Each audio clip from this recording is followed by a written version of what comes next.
bersua di alam maya pada topik ini untuk sama-sama kita berkongsi ilmu berkenaan dengan tauhid, berkenaan dengan akidah Islamiyah. Dan terima kasih kepada pihak SPAQ di atas penerusan program yang sangat-sangat mulia, sangat-sangat baik ini. Jadi insyaAllah pagi ini kita sambung lagi pengajian daripada kitab pengajian Tauhid, daripada kitab Al-Fiqhul Akbar, dan insyaAllah kita masih meneruskan topik perbincangan berkenaan dengan keesaan Allah. Jadi di dalam teks asal kepada kitab Al-Fiqhul Akbar ni ada menyebutkan, karangan Imam Abu Hanifah ni menyebutkan, Wallahu ta'ala wahidun la min tariqil adad walakin min tariqi annahu la syarika lah lam yalid wa lam yulad wa lam yakul lahu kufuwan ahad la yushbihu syai'an min al-asya'i min khalqih wa la yushbihuhu syai'un min khalqih. Allah itu satu, tetapi bukan dari segi bilangan, tetapi dari segi tiada sekutu baginya. Tiada melahirkan anak, tiada dilahirkan, dan dia tidak menyerupai dengan mana-mana makhluk, dan tiada satu pun daripada makhluk yang menyerupainya. Baik. Jadi pagi ini insyaAllah kita akan sambung perbincangan daripada teks asal yang dikemukakan oleh Imam Abu Hanifah, iaitu Allah Ta'ala, Allah Jalla Jalaluh, itu satu, bukan dari segi bilangan. Mana Allah Subhanahu Wa Ta'ala esa, satu, tunggal. Tapi satu dia tu bukan dari sudut bilangan. Sebab apa? Jika satu dari segi bilangan, maka satu adalah permulaan kepada bilangan yang lain selepasnya. Dan ini mustahil bagi Allah Jalla Jalaluh, kerana ia menunjukkan bahawa Tuhan itu berbilang-bilang. Jika dikatakan juga satu itu adalah separuh daripada dua, maka ini berarti Tuhan mempunyai juzuk yang membentuknya. Dan ini juga mustahil bagi Allah Jalla Jalaluh. Maksud Imam Abu Hanifah ialah mensabitkan bahawa ketuhanan itu hanya bagi Allah sahaja dan menafikannya bagi yang lain. Tiada suatu pun yang layak dipanggil sebagai Tuhan kecuali Allah Azza wa Jalla. Dialah Allah, Tuhan yang Maha Esa.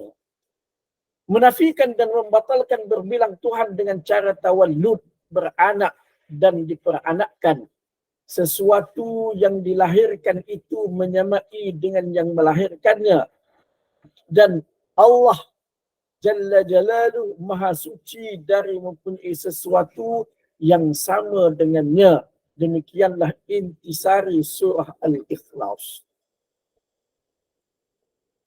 Jadi mana Allah Subhanahu Wa Ta'ala esa, tunggal, dan disebutkan juga sebagai satu. Sebagaimana di dalam ayat pertama surah Al-Ikhlas, Qul huwallahu ahad, katakanlah wahai Muhammad, dia iaitu Allah itu adalah Tuhan yang esa, yang satu.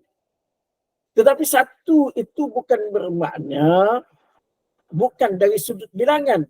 Sebab kalau dari sudut bilangan bermakna ada yang kedua, ada yang ketiga, ada yang keempat dan seterusnya. Dan seterusnya. Dan dia akan jadi tasalsul, maknanya bersambung-sambung, tak putus-putus. Tak putus-putus. Berapa Tuhan sebenarnya? Tak putus-putus, tak habis-habis. Jadi sebab itu satu di sini bukan dipandang dari sudut bilangan. Sebab satu dari sudut bilangan adalah permulaan kepada bilangan yang seterusnya. Dan ini adalah mustahil bagi Allah Subhanahu Wa Ta'ala. Sebab apa? Sebab seperti tadi yang saya sebutkan tadi, dia akan menunjukkan ia adalah berbilang-bilang. Bukan juga Allah Ta'ala satu tu dengan maksud separuh daripada dua. Ataupun sebahagian daripada tiga. Sebagaimana yang diimani oleh golongan Kristian, golongan Nasara. Lalu Allah Subhanahu Wa Ta'ala menyebutkan bahawasanya pemahaman tersebut adalah merupakan pemahaman yang membawa kepada kekufuran. Sebagaimana firman Allah Subhanahu wa taala, laqad kafara alladhina qalu innallaha thalithu thalathah wa ma min ilahin illa ilahun wahid. Sesungguhnya telah kufur, telah kafir orang yang mengatakan Allah Ta'ala adalah yang ketiga dari tiga. Tidaklah ada Tuhan kecuali Allah yang esa, Allah yang tunggal. Maknanya Allah Subhanahu wa taala bukan bermakna satu, iaitu sebahagian daripada dua, sebahagian daripada tiga dan seumpamanya.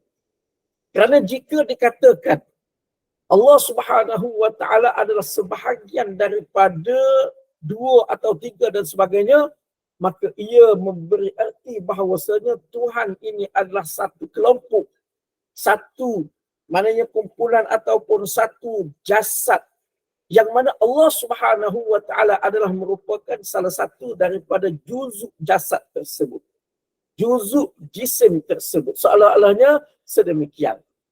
Jadi kedua-dua perkara tersebut, iaitu satu sebagai permulaan kepada bilangan yang lain, ataupun satu dengan maksud separuh daripada dua, kedua-duanya adalah merupakan suatu yang mustahil bagi Allah Subhanahu wa taala. Merupakan suatu yang mustahil bagi Allah Subhanahu wa taala. Jadi apakah yang dimaksudkan dengan satu? Bukan dari segi bilangan, bukan dari segi sebahagian dan sebagainya. Maksud Imam Abu Hanifah di sini ialah Imam Abu Hanifah nak membuktikan, nak mensabitkan bahawasanya ketuhanan ni, sifat ketuhanan dari beberapa dua sudut sebagaimana yang telah kita bincangkan sebelum ini, dengan maksud ia hanya khusus bagi Allah Subhanahu wa taala semata-mata dan tidak dikongsikan dengan sesuatu yang lain. Tidak ada sekutu, tidak ada perkongsian, tidak ada syirik dengan Allah Subhanahu wa taala. Itu maksud Imam Abu Hanifah. Iaitu tidak ada sesuatu yang lain yang layak, yang boleh kita katakan ia sebagai Tuhan.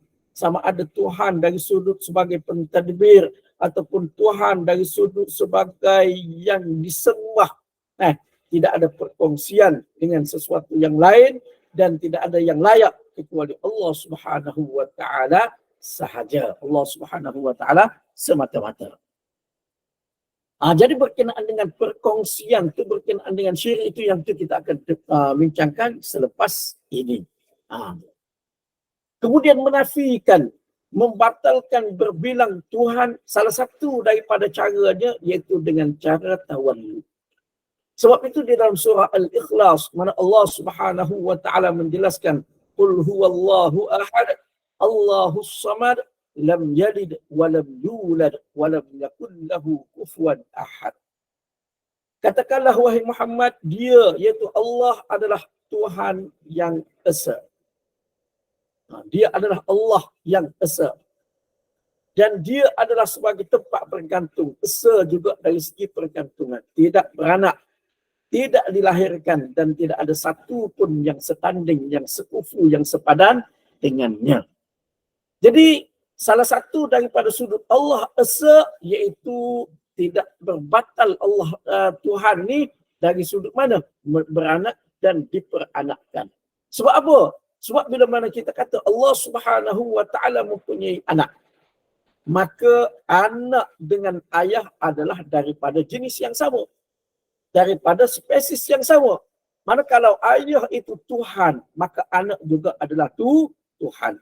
Begitu juga bila mana ayah itu, bila mana Tuhan itu mempunyai anak, bermakna dia memerlukan kepada pasangan.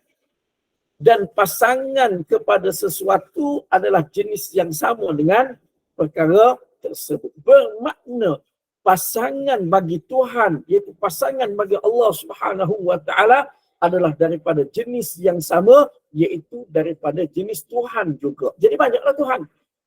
Allah itu Tuhan, pasangan dia pun Tuhan, anak dia pun Tuhan, maka jadi berbilanglah Tuhan. Itu bukan satu lagi, tetapi sebaliknya tiga sebagaimana yang diimani di dalam konsep Trinity yang dipegang oleh golongan Kristian. Jadi maknanya di sini penafian Allah Ta'ala itu berbilang dari pelbagai sudut, iaitu dari sudut permulaan kepada sesuatu bilangan, dari sudut sebahagian daripada sesuatu, dan juga dari sudut beranak dan juga diperanakkan. Maknanya Allah Subhanahu wa Ta'ala bukan termasuk di dalam ketiga-tiga ciri tersebut. Sebaliknya Allah Subhanahu wa Ta'ala itu esa, Allah Subhanahu wa Ta'ala itu tunggal. Baik. Kita sambung kepada poin yang seterusnya. Perkara yang bertentangan dengan tauhid. Jadi sebelum ni, dalam kuliah sebelum ni kita dah bincangkan berkenaan dengan tauhid dari pelbagai sudut, sebagaimana yang telah saya sebutkan sebelum ini. Kemudian lawan kepada tauhid, perkara yang membatalkan tauhid, apa dia? Jadi sekarang ni kita nak bincang berkenaan dengan perkara yang bertentangan dengan tauhid, perkara yang boleh merosakkan tauhid seseorang, perkara yang boleh merosakkan tauhid seseorang. Jadi perkara yang bertentangan dengan tauhid ialah satu, syirik, dan kedua, tashbih. Menyamakan Allah dengan mana-mana makhluk dikatakan sebagai tashbih, manakala menyamakan mana-mana makhluk dengan Allah pada mana-mana sifat dikatakan sebagai syirik. Kedua-dua ini dinafikan dari Allah Ta'ala. Dalil kepada perkara ini ialah laisa kamitslihi syai' wa huwa as-sami'ul basir. Tiada sesuatu pun yang sebanding dengannya, dan dialah yang maha pendengar lagi maha melihat. Tidak ada yang menyerupai dan menyamai Allah, baik dari segi zat, sifat maupun perbuatan. Dia maha sempurna dengan sifat-sifatnya. Penutup ayat ini dengan mensabitkan sifat kesempurnaan bagi Allah Ta'ala. Jadi kalau kita tengok di dalam ayat ini, Allah Subhanahu wa Ta'ala jelaskan bahawa tidak ada satu pun perkara benda yang menyerupai, yang seperti Allah Subhanahu wa Ta'ala. Tidak ada. Sama ada Allah serupa dengan makhluk, menyerupai makhluk, ataupun makhluk mempunyai sifat-sifat Allah. Tidak ada. Itu iaitu dari sudut syirik dan juga dari sudut tashbih, penyerupaan Allah dengan makhluk. Kemudian di dalam ayat ini Allah Subhanahu wa Ta'ala menyebutkan dua sifatnya, iaitu sami' basir, mendengar, melihat. Allah Ta'ala dah jelaskan tidak ada sesuatu pun yang serupa dengan Allah. Kemudian Allah Ta'ala sebut sifat mendengar, melihat. Bermakna di antara sifat Allah Ta'ala mendengar dan juga melihat, tidak ada makhluk yang serupa dengan sifat dengar, melihat Allah Subhanahu wa Ta'ala, dan Allah sendiri, Allah juga tidak mempunyai keserupaan dengan makhluk di dalam kedua-dua sifat tersebut. Di dalam kedua-dua sifat tersebut. Baik. Jadi di sini dikemukakan bahawasanya antara perkara yang perkara yang bertentangan dengan tauhid, yang boleh membatalkan tauhid adalah syirik kepada Allah Subhanahu wa Ta'ala. Jadi kita bincangkan dahulu berkenaan dengan syirik, berkenaan dengan syirik.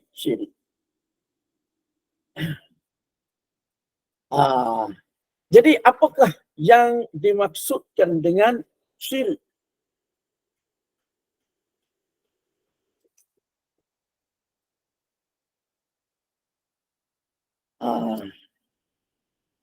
Jadi syirik adalah merupakan, maksud syirik ini iaitu menjadikan sesuatu yang lain setanding dan rakan kongsi bagi Allah Subhanahu wa Ta'ala, setaraf dengan Allah Subhanahu wa Ta'ala. Jadi mana seolah-olah Allah Subhanahu wa Ta'ala tidak berseorangan, sama ada di dalam perbuatan dia. Sebelum ni kita dah bincang dah. Maknanya saya dah cerita dah bincangkan berkenaan dengan tauhid kepada Allah Ta'ala ni. Satu, tauhid berkenaan dengan perbuatan Allah. Nah, perbuatan Allah. Iaitu Allah mencipta, Allah buat tu, Allah beri rezeki, Allah. Yang tu tauhid kepada Allah. Tidak boleh syirik kepada Allah dalam persoalan tersebut. Yang kedua, syirik kepada Allah dalam perbuatan makhluk kepada Allah. Tidak boleh berkongsi. Perbuatan makhluk terhadap Allah tidak boleh dikongsikan dengan sesuatu yang lain. Iaitu dari sudut mana? Dari sudut beribadat. Dari sudut beribadat, dari sudut pergantungan, dari sudut memohon pertolongan dan sebagainya. Itu dari sudut perbuatan makhluk kepada Allah Subhanahu wa Ta'ala. Baik. Kemudian di dalam melakukan syirik kepada Allah tu sama sahaja, tetap tidak boleh. Sama ada yang dijadikan sebagai rakan kongsi kepada Allah Ta'ala itu memusuhi Allah, bertentangan dengan Allah, berlawanan dengan Allah. Maknanya sesuatu yang lain yang dari segi anggapan, perbuatan dia dan sebagainya berlawanan dengan Allah. Itu pun tak boleh juga syirik. Ataupun sama ada menganggap sekutu bagi Allah, rakan kongsi bagi Allah tu adalah merupakan sahabat bagi Allah. Tu maknanya Allah berkongsi dengan dia. Menganggap Allah berkongsi dengan dia di dalam memberikan pertolongan. Seperti kita kata, contoh kita kata, anggapan golongan Kristian bahawasanya Jesus itu mempunyai sifat ketuhanan. Jesus dijadikan sebagai tempat pertolongan. Minta tolong dengan siapa? Dengan Jesus. Dalam masa yang sama dia percaya juga kepada Allah. Cuma dia menjadikan Jesus itu sebagai teman bagi Allah Subhanahu wa Ta'ala dan tidak menganggap Jesus itu berlawanan dengan Allah Ta'ala. Begitu juga kalau kita tengok seperti golongan Syiah. Golongan Syiah. Mereka menjadikan, menganggap imam-imam mereka, imam 12, bahkan lebih daripada tu orang-orang, individu-individu yang dianggap mulia di sisi mereka, menganggap mereka mempunyai sifat-sifat sebagaimana sifat Allah Subhanahu wa Ta'ala. Dan mereka tidak mengatakan imam-imam itu berlawanan dengan Allah Ta'ala. Tidak. Cuma seolah-olah imam itu, bukan seolah-olah, memang mereka menganggap imam-imam itu mempunyai kuasa yang dikongsi dengan Allah Subhanahu wa Ta'ala. Bahkan mereka melebihkan imam-imam itu lebih daripada Allah Subhanahu wa Ta'ala. Yang ni kita boleh tengok dalam pengamalan mereka bila berlaku menghadapi sesuatu situasi, mereka ingat sebut imam-imam mereka, tidak sebut Allah Subhanahu wa Ta'ala. Baik. Jadi mana syirik ini sebagaimana yang saya sebutkan tadi, maknanya syirik ini berlawanan dengan tauhid, berlawanan dengan tauhid. Jadi sebelum ni kita dah sebutkan tauhid kepada Allah Ta'ala tu satu dari sudut perbuatan Allah. Mana kita mentauhidkan Allah Ta'ala dari segi mencipta, dari segi beri rezeki, dari segi mendengar, sifat mendengar yang sempurna dan sebagainya. Tauhidkan kepada Allah Subhanahu wa Ta'ala dari segi perbuatan Allah. Dan kita mentauhidkan Allah Ta'ala juga di dalam perbuatan kita kepada Allah. Sembah Allah, beribadat kepada Allah, memohon pertolongan kepada Allah, bergantung kepada Allah. Dalam kedua-dua bentuk tauhid ini, tidak boleh melakukan syirik kepada Allah. Tidak boleh melakukan syirik kepada Allah Subhanahu wa Ta'ala. Di antara ayat yang menafikan syirik kepada Allah Subhanahu wa Ta'ala dari segi perbuatan Allah. Dari segi perbuatan Allah ialah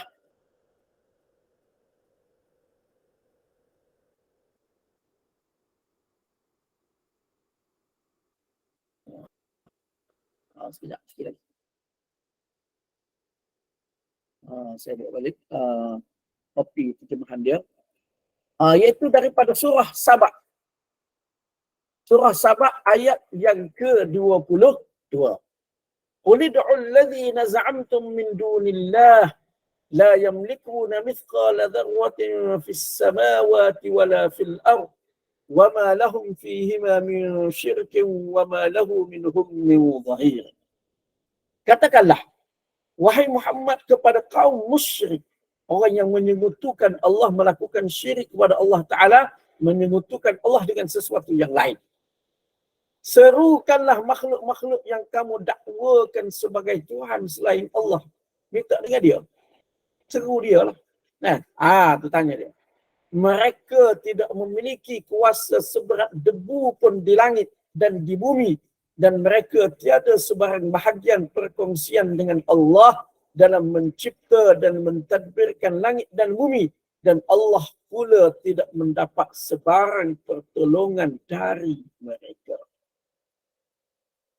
Jadi ayat ini ayat yang menjelaskan tentang esa tunggal Allah Ta'ala dari segi pentadbiran. Yang disebutkan oleh sebahagian daripada ulama dengan kalimah rububiyah. Soal istilah tu cerita lain, tak apalah. Ada orang setuju dengan istilah tu, ada orang tak setuju. Tapi ayat ni dia menunjukkan kepada perkara tersebut.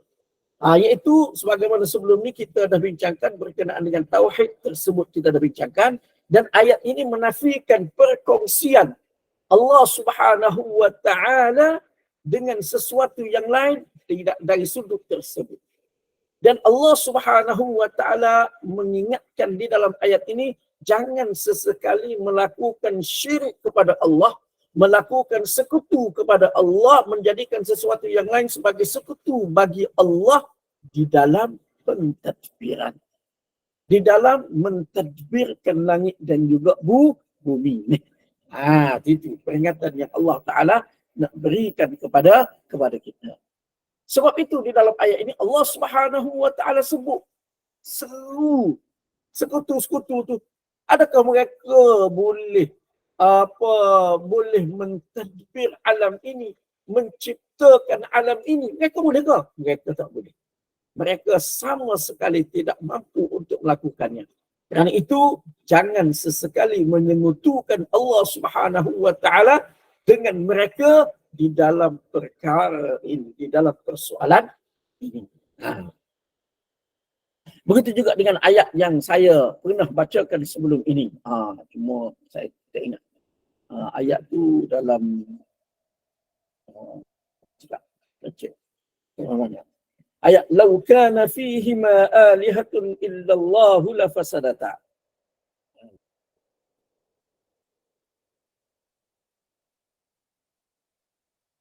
Dalam surah Al-Anbiya ayat yang ke-22. Surah Al-Anbiya ayat 22.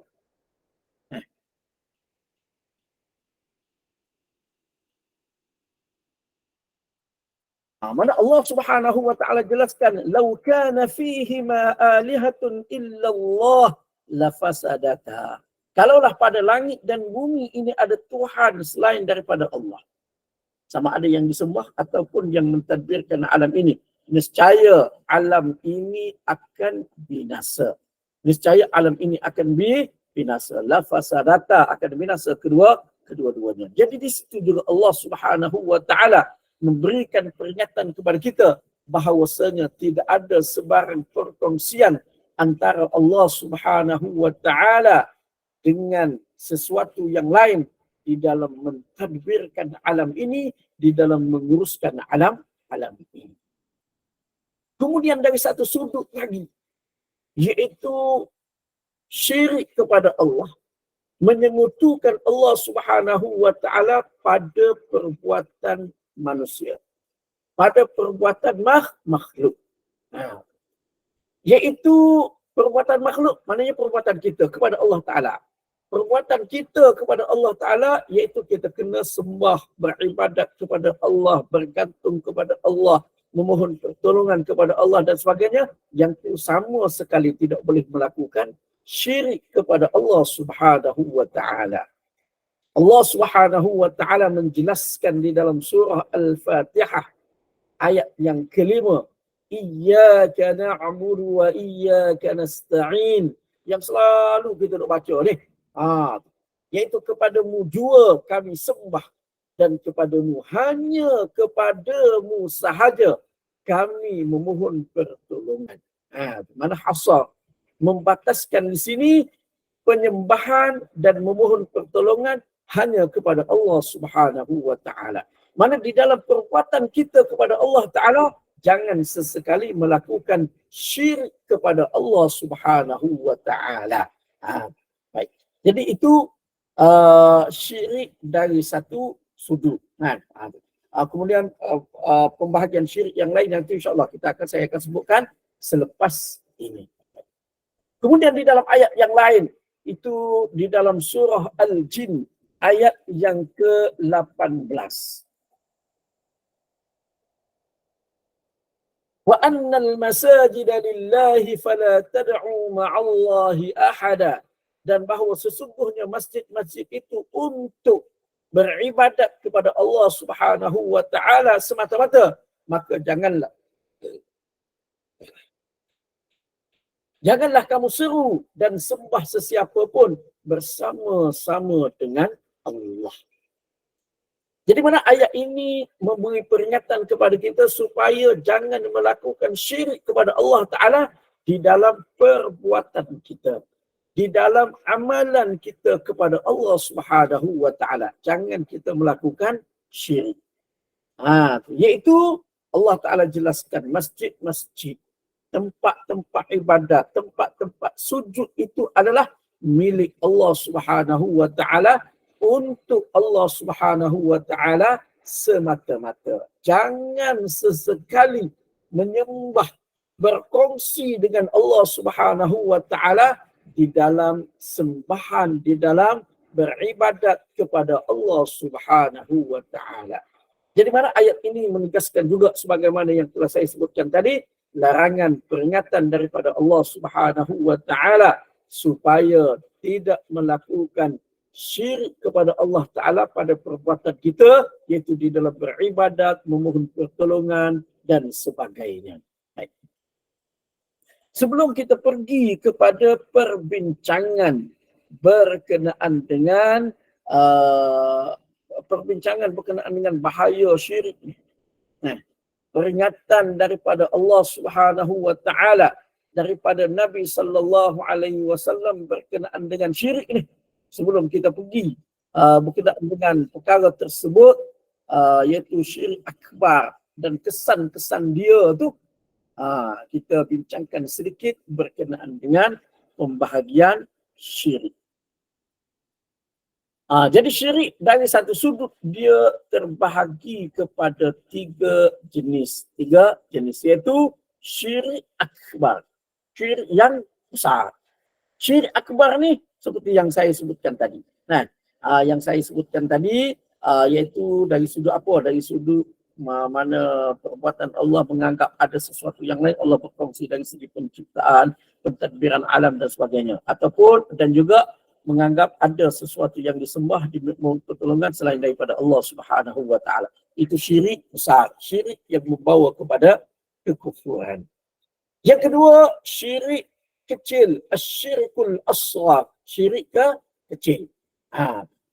Jadi syirik kecil ni dia tidak mengeluarkan seseorang daripada agama.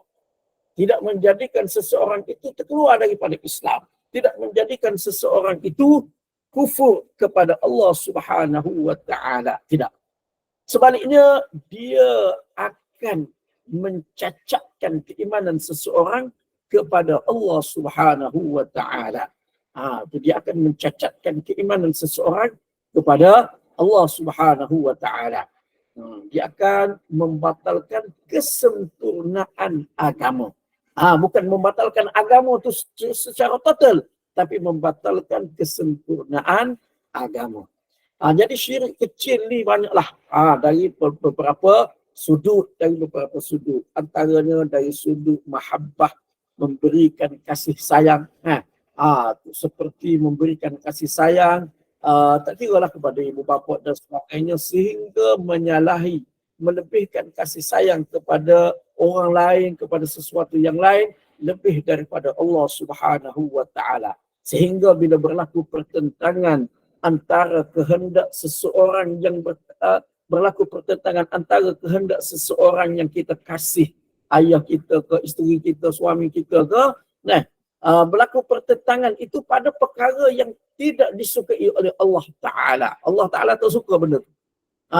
Tetapi orang yang kita kasih nak perkara tersebut, maka kita melebihkan kehendak dia daripada kehendak Allah Subhanahu wa Ta'ala. Maka di situ berlaku syirik kepada Allah Ta'ala, iaitu syirik kecil, syirik fil mahabbah. Begitu juga antara lain seperti asyirku fil hukmi, syirik di dalam menghukum, memberikan sesuatu keputusan yang bercanggah dengan keputusan Allah Subhanahu wa Ta'ala. Walaupun di situ ulama membahagikan juga pembahagian dia. Saya lupa mana dah saya tulis berkenaan dengan perkara tersebut. Cuma secara ringkasnya, syirik itu kalaulah kita membuat keputusan yang berlainan dengan keputusan Allah Ta'ala, bercanggah dengan keputusan Allah Ta'ala, lalu kita menganggap keputusan tersebut adalah lebih baik daripada keputusan Allah. Ini lebih baik. Keputusan itu apa benda? Tak sesuai, tak relevan dengan zaman ni. Apa yang ditetapkan oleh Allah. Maka kita pun ambil keputusan orang lain. Keputusan yang lain. Dengan menganggap keputusan Allah itu tak bagus. Keputusan ini lebih baik. Jadi itu bahaya. Itu boleh menyebabkan seseorang itu sesat. Boleh menyebabkan keluar daripada agama. Tapi kalau seseorang itu dia tahu keputusan Allah adalah lebih baik, keputusan Allah, ketetapan Allah adalah terbaik, tapi dia rasa lemah, dia rasa tidak mempunyai kekuatan untuk membuat keputusan mengikut keputusan Allah Subhanahu wa Ta'ala. Tu dia membelakangkan keputusan Allah dengan buat keputusan bercanggah dengan keputusan Allah. Maka di situ dia tidak terkeluar daripada agama, sebaliknya dia telah melakukan syirik kecil. Iaitu syirik di dalam membuat keputusan. Syirik di dalam menghukum. Baik. Apatah lagi kalau dia menganggap keputusan Allah itu sesuatu yang jelek, keji, tak sepatutnya, itu lebih-lebih lagi lah. Itu bahaya. Itu bahaya. Kemudian di antara yang disebutkan sebagai syirik kecil. Antara yang disebutkan sebagai syirik kecil adalah riya. Riya. Iaitu melakukan sesuatu amalan bercanggah, berlawanan dengan kehendak Allah Subhanahu wa Ta'ala. Yang ini terdapat di dalam beberapa hadis daripada Nabi sallallahu alaihi wasallam.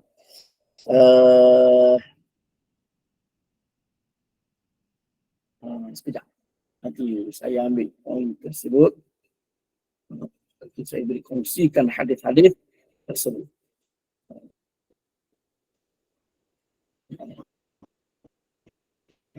Saya lupa nak ambil.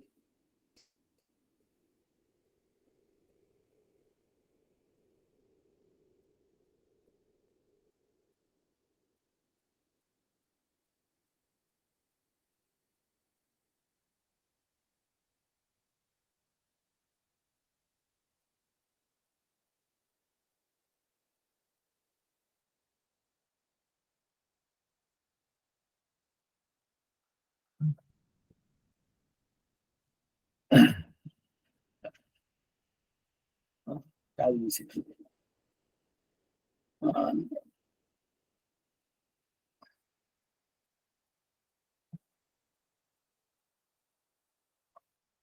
Antara dia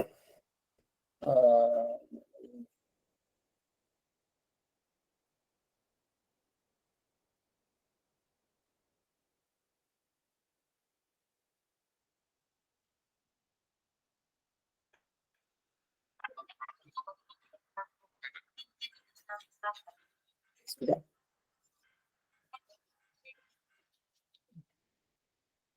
Hello?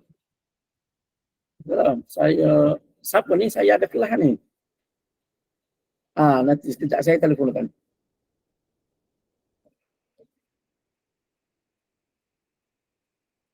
Baik. Di antara dia Iaitu seperti hadis ada ni. Saya sharekan hadis ni.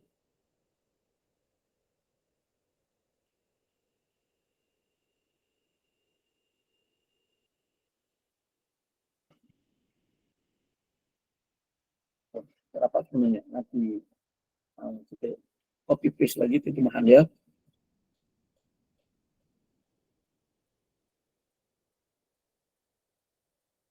Hadis yang diriwayatkan oleh Imam Muslim. Hadis yang diriwayatkan oleh Imam Muslim.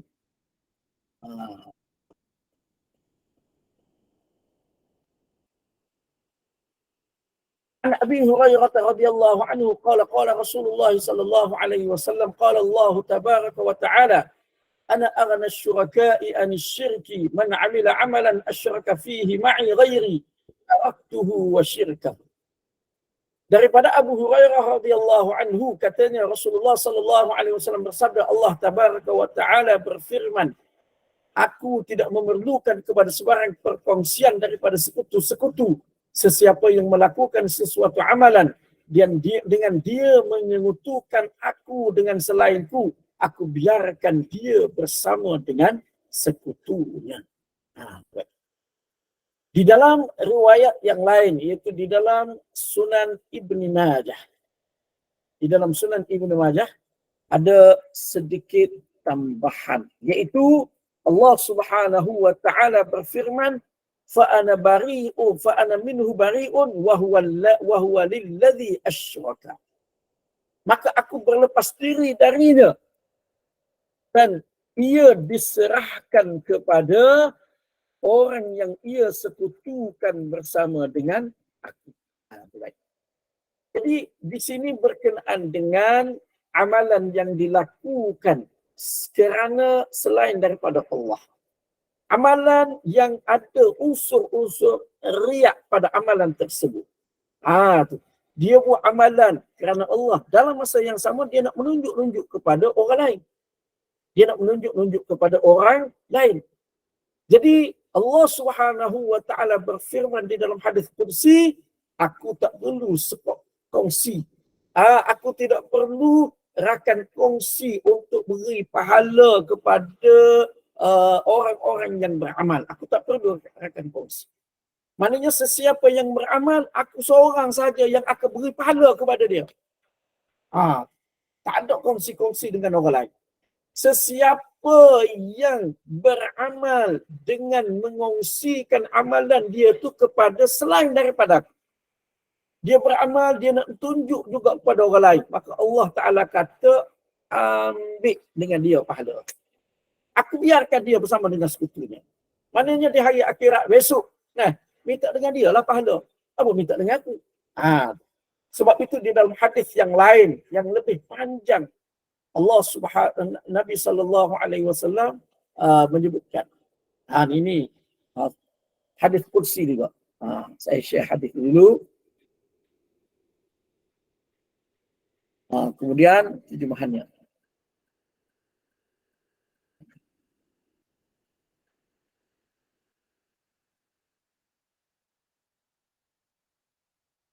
Baik. Jadi hadis ini riwayat Ibnu Majah dan Sunan At-Tirmidzi.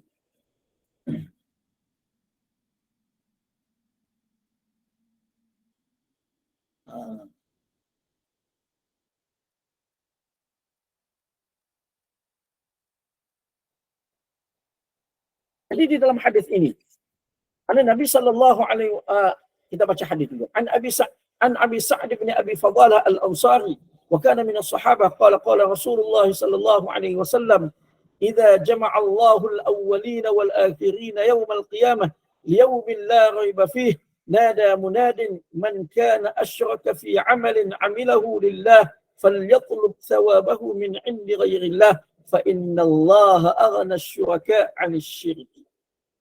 Daripada Abu Sa'ad bin Abi Fadalah Al-Ansari, dan ia adalah seorang sahabat. Katanya, Rasulullah sallallahu alaihi wasallam bersabda, bila Allah menghimpunkan manusia yang pertama dan akhir pada hari kiamat. Maknanya semua sekali daripada awal sampai ke manusia yang terakhir. Iaitu hari yang tidak ada keraguan padanya. Seorang penyeru menyeru sesiapa yang menyentuhkan Allah dalam sesuatu amalan yang ia sepatutnya amalkan kerana Allah, maka hendaklah ia menuntut pahalanya daripada selain Allah. Kerana sesungguhnya Allah tidak memerlukan sekutu-sekutu untuk dikongsi. Kemudian di dalam riwayat yang lain, kita beri satu hadis yang lain. Saya sebut dulu hadis-hadis dia. Lepas tu kita bincang. Baik.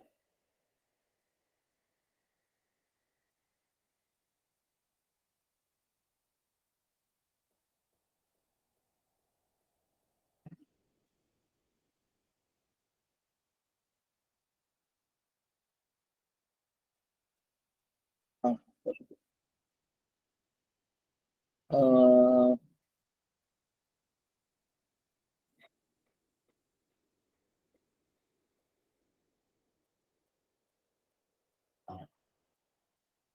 Yaitu di dalam hadis yang lain. An Abi Umamah Al-Bahili qala ja'a rajulun ila an-nabiy sallallahu alaihi wasallam faqala ara'aita rajulan ghaza yaltamisul ajra wadh-dhikra ma lahu faqala Rasulullah sallallahu alaihi wasallam la syai'a lahu fa'adaha 3 marrat yaqulu lahu Rasulullah sallallahu alaihi wasallam la syai'a lahu ثم قال إن الله لا يقبل من العمل إلا ما كان له خالصا وابتغي به وجهه. Daripada Abu Umamah Al-Bahili katanya ada seorang datang kepada Nabi SAW lalu berkata, apa pendapatmu tentang seorang yang berperang dengan maksud untuk memperolehi ganjaran daripada Allah dan untuk disebut-sebut apakah yang akan ia perolehi? Rasulullah SAW bersabda, dia tidak memperolehi apa-apa pun. Dia mengulanginya sebanyak 3 kali dengan Rasulullah SAW menjawab bahawa orang itu tidak memperolehi apa-apa. Kemudian baginda bersabda, sesungguhnya Allah tidak menerima sesuatu amalan kecuali yang ikhlas semata-mata dan yang dicari keredaannya sahaja. Hadis riwayat An-Nasa'i. Jadi daripada hadis-hadis yang kita baca tadi, beberapa dalil yang telah saya sebutkan tadi yang saya kemukakan tadi menunjukkan bahawasanya salah satu daripada bentuk syirik kepada Allah Subhanahu wa taala adalah syirik kecil yang sedikit sebahagian daripada pembahagiannya telah saya sebutkan tadi. Dan termasuk di dalam syirik kecil ini ialah beribadat dengan menunjuk-nunjuk kepada orang lain. Maknanya melakukan riak di dalam beribadat, iaitu beribadat dengan maksud di samping kerana Allah tapi ada juga kerana manusia, kerana sesuatu yang lain. Tidak menunjuk-nunjuk dan seumpamanya seumpamanya. Jadi itu termasuk di dalam syirik kecil. Dia tidak membatalkan keimanan seseorang. Kalau dia beribadat semata-mata kerana hak lain, dengan erti kata sembah selain daripada Allah, itu kufur dah. Syirik besar lah. Pergi sembah toko, kalau kita kata, sembah patung, itu memang tak boleh. Hak tu. Yang tu memang membawa kepada kerosakan akidah. Yang ni sembah Allah. Dia sembahyang ke, dia melakukan korban pada hari raya korban ke kerana Allah, tapi dalam masa yang sama, dia nak menunjuk-nunjuk kepada orang lain. Tu nak suruh orang nampak, orang puji dia, baguslah dia, korban banyak. Dia nak benda tu. Kalau orang puji, dia tak nak, itu lain. Dia nak. Dia berkeinginan kepada perkara tersebut. Maknanya nak menunjuk-nunjuk kepada manusia di atas perbuatan dia yang sepatutnya dia lakukan kerana Allah Ta'ala semata-mata. Bermakna dia telah melakukan syirik kepada Allah yang termasuk di dalam kategori syirik kecil. Tidak membatalkan imannya, tetapi membatalkan kesempurnaan tauhidnya. Itu membatalkan kesempurnaan tauhid, kesempurnaan amalan dia. Kesempurnaan tauhid lah. Maknanya tercela sedikit tauhid dia ketika itu. Baik. Jadi sebab tu di dalam hadis-hadis yang kita baca tadi, hadis kursi dan sebagainya, Allah Ta'ala kata pergi minta pahala dengan dia. Dah membuat, kamu nak menunjuk-nunjuk sangat kepada dia, nak kepada pujian dia, dia minta dengan dia. Silakan pergi ambil pahala dengan dia. Jangan minta pahala dengan aku. Itu jadi mana berhati-hati. Nah, takut-takut jadi sia-sia amalan kita. Walaupun tidak terkeluar daripada agama pun takut jadi sia-sia. Baik. Kemudian satu lagi yang dipanggil asyirkul khafi, syirik yang tersembunyi. Jadi syirik yang tersembunyi ni, syirik yang tak nampak semacam beriman. Tengok pun luar ni seperti orang yang beriman, tetapi hakikatnya melakukan syirik kepada Allah Subhanahu wa taala dengan maksud terkeluar daripada agama. Itu bukan lagi Islam. Iaitu orang yang menzahirkan keimanan kepada Allah Ta'ala, nampak luar seperti dia beriman kepada Allah, tetapi hakikatnya dia melakukan kufur kepada Allah Ta'ala, dia tidak percaya kepada Allah Subhanahu Wa Ta'ala, iaitu golongan munafik. Golongan munafik. Jadi puak-puak munafik ni kita nampak macam dia beriman. Sama dengan kita. Dia tak tunjukkan kekufuran dia kepada Allah, dia tak tunjukkan kesesatan dia, kepercayaan dia, pegangan dia yang sebenar. Jadi hakikat sebenarnya, walaupun zahirnya dia beriman, tetapi hakikat sebenarnya dia kufur kepada Allah Subhanahu wa Ta'ala. Kemudian kita pergi. Saya nak bincangkan sedikit, mungkin saya akan kemukakan beberapa dalil daripada Al-Quran dan juga hadis Nabi SAW berkenaan dengan syirik nombor 1, iaitu syirik akbar. Syirik besar. Syirik yang membawa seseorang kepada batal agama dia. Dia membawa kepada kekufuran. Yang saya sebutkan tadi dari sudut perbuatan Allah, iaitu syirik dalam menganggap ada lagi pencipta yang lain selain daripada Allah, ataupun syirik pada perbuatan kita, iaitu beribadat kepada selain daripada Allah Subhanahu wa Ta'ala. Jadi syirik ni kesan dia sangat-sangat besar.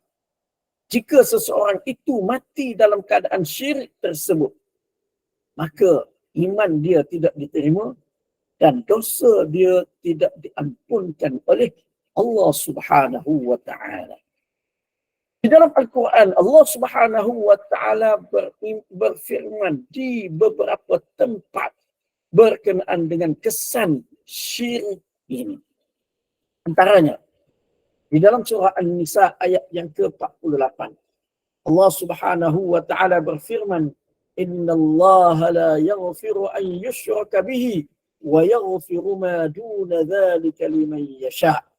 Sesungguhnya Allah tidak mengampunkan dosa syirik, menyekutukannya dengan sesuatu yang lain, dan akan mengampunkan dosa yang lain dari itu selain daripada itu bagi sesiapa yang dikehendakinya menurut aturan syariatnya, dan sesiapa yang menyekutukan Allah dengan sesuatu yang lain, maka sesungguhnya dia telah melakukan dosa yang besar. Jadi mana dalam ayat ini Allah Ta'ala jelaskan bahaya dosa syirik. Itu syirik akbar, syirik besar. Begitu juga di dalam ayat yang lain, di dalam surah An-Nisa juga ayat yang ke-116. Kita share dulu. Terjemahan tak cukup. Kita bawa kemukakan semula terjemahan dia. Itu Allah Subhanahu wa Ta'ala berfirman, "Inna Allah la yaghfiru an yushraka bihi wa yaghfiru ma duna dzalika liman yasha wa man yushrik billah faqad dhalla dhalalan ba'ida." Hampir sama dengan ayat tadi, cuma ada beza, sesiapa yang menyekutukan Allah dengan sesuatu yang lain, maka dia telah sesat dengan kesesatan yang jauh. Kemudian di dalam ayat yang lain Allah Subhanahu wa Ta'ala jelaskan tempat orang yang melakukan syirik ini adalah di dalam neraka. Innahu man yusyrik billah faqad harramallahu alaihi al-jannata wa ma'wahu an-nar wa ma lidh-dhalimin min ansar. Sesungguhnya sesiapa yang menyekutukan Allah dengan sesuatu yang lain, maka sesungguhnya Allah haramkan kepadanya syurga dan tempat kembalinya ialah neraka, dan tiadalah seorang penolong pun bagi orang yang berlaku zalim. Jadi sebab apa Allah Subhanahu wa Ta'ala sebut di situ berlaku zalim? Selepas daripada sebut orang yang melakukan syirik, Allah Ta'ala kata Allah tidak ada penolong bagi orang yang melakukan kezaliman. Sebab apa? Sebab syirik adalah merupakan kezaliman yang paling besar. Bagaimana yang terdapat di dalam hadis dalam ayat ini, di dalam surah Luqman, Allah Subhanahu wa taala menukilkan kata-kata Luqmanul Hakim kepada anaknya.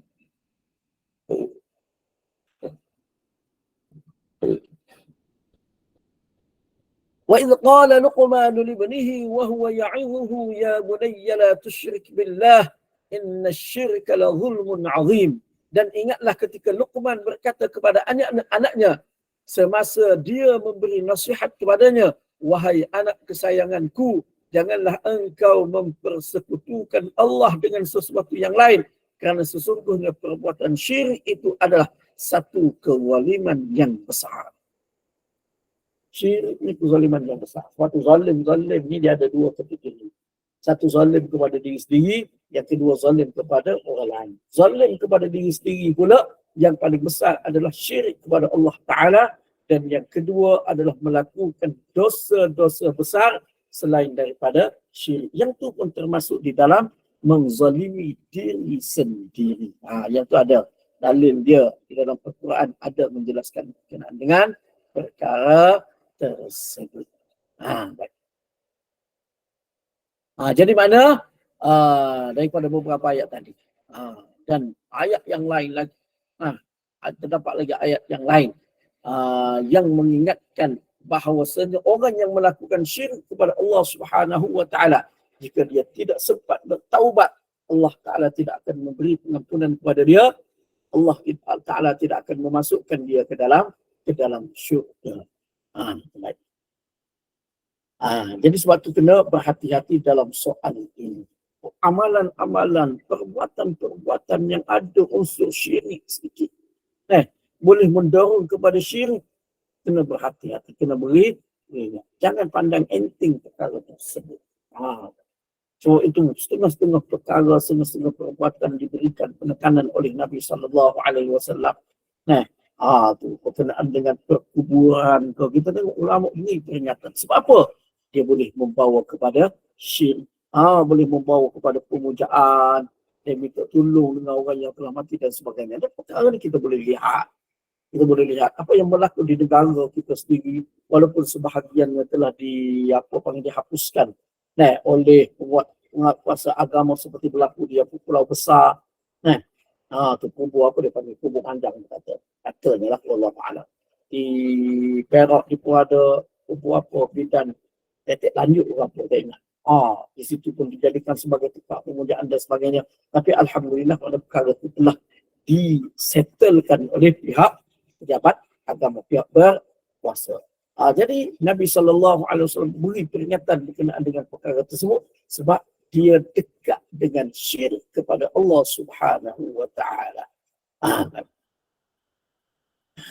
Jadi mungkin insyaAllah mungkin saya akan sambung lagi perbahasan berkenaan dengan syirik. Tak habis lagi sebenarnya perbahasan berkenaan dengan syirik ini, dan seterusnya kita akan sambung pula perbahasan berkenaan dengan tasbih yang merupakan perkara yang bertentangan dengan tauhid. Jadi untuk pagi ini saya rasa setakat dulu untuk pagi ini. InsyaAllah kita bertemu lagi dalam pertemuan yang lain, insyaAllah. Baik, alhamdulillah, jazakallahu khairan Fadil Ustaz Ahmad Nasim atas pencerahan dan perkongsian ilmu yang cukup jelas bagi kita tentang keesaan Allah dengan tidak mensyirikkan Allah, dan semoga sedikit sebanyak memberi penjelasan dan kefahaman bagi kita semua. Dan terima kasih kepada para jemaah duduk sama-sama hingga ke akhirnya, dan teruskanlah ke program kita seterusnya, Kuliah Duha pukul 9 sebentar lagi bersama-sama dengan Al-Fadhil Ustaz Muhammad Azhar dalam pengajian berkitab Al-Azkar. Dan Ustaz, kita tangguhkan dulu majlis ilmu kita dengan tasbih kafarah dan surah Al-Asr. Silakan Ustaz. Jadi alhamdulillah, syukur kepada Allah Subhanahu wa taala di atas sedikit perkongsian tadi. Mudah-mudahan ia mendatangkan manfaat kepada kita semua di dalam memelihara agama kita daripada supaya kita tetap di atas tauhid dan menjauhkan diri daripada syirik kepada Allah Subhanahu wa taala. Jadi kita tangguh di sini dahulu untuk kuliah pada pagi ini, dan saya tutup majlis kuliah kita pada pagi ini dengan tasbih kafarah dan juga surah Al-Asr. Subhanakallahumma wa bihamdika asyhadu an la ilaha illa anta astaghfiruka wa atubu ilaik. Bismillahirrahmanirrahim. Wal 'asri innal insana lafi khusr illa alladhina amanu wa 'amilus shalihat wa tawasaw bil haqqi wa tawasaw bis sabr. Terima kasih Ustaz. Salam.